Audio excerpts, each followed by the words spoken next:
يا مساء الخير اخواتي، بقى عاملين ايه؟ النهارده اتطلب مني واحد نسكافيه بس على الصبح كده. اول لما جيت فتحت واحد زبون طلب مني واحد نسكافيه، فحبيت اشاركه كده معايا اللحظه واوريكم بيتعمل ازاي. اول حاجه بقى هنجيب برطمان النسكافيه اللي انتوا شايفينه ده، طبعا في منه الظرف الصغير اللي قد كده اهو، تمام. وحطينا في معيار كوبايه من اللبن، وهنروح بقى ناخده كده وهنروح عند مكنه الكابتشينو ونفتح البخار ونطلع الميه اللي فيها، تمام. بعد كده هنجيب الكنكه تاني وهنجيب النسكافيه بتاعنا وهنحط معلقه 2. حطينا معلقتين نسكافيه في كوبايه اللبن، وهنقوم رايحين كده عند البخار ونسيبه يتضرب شويه.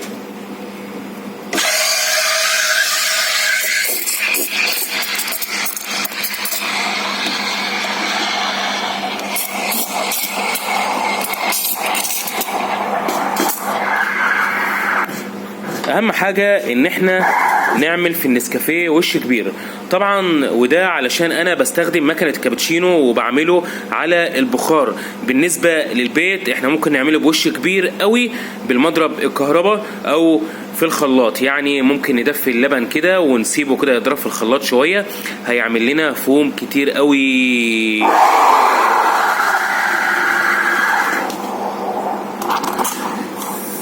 يا صلاة النبي، حاجة كده عظمة يعني. هو كده تمام خلاص، يعني هو كده غلى وطلع الوش هو بتاعنا. نمسح بقى كده ورانا اهو، منسيبش اثر خالص، تمام اهو. بعد كده نروح ناحية الكراف وندب كده عليه دبتين علشان اللبن يهدى كده تحت والوش يطلع فوق، علشان اعرف هنزله في كوبايه، تمام. وحانت اللحظه الحازمه ونقوم نازلين كده بالنسكافيه. طبعا زي ما انا قلت لكم اهو، بينزل اللبن من غير الفوم اللي انتوا شايفينه ده، بس طبعا احنا لازم ننزل فوم، بس علشان مرضتش انزله كله بالفوم علشان يعني الكوبايه ما تبقاش مليانه فوم بس، تمام. او كده بعد كده هنقوم جايبين الكنكه بتاعتنا وهنقوم مقلبينها كده،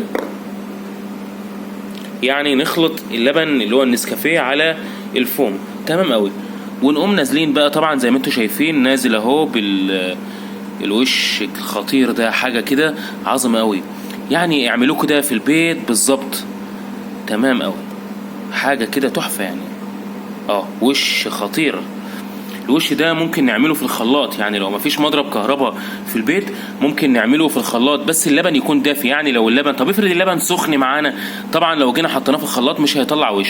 اهم حاجه اللبن يكون دافي، ونقوم حاطينه في الخلاط ونسيبه يتضرب كده شويه، هيطلع لنا فوم كتير قوي ممكن نستخدمه في كوبايات كتير احنا بنعملها. ونقوم مجرنشين كده من فوق الوش كده، يعني بشويه نسكويك كده خفاف قوي اهو.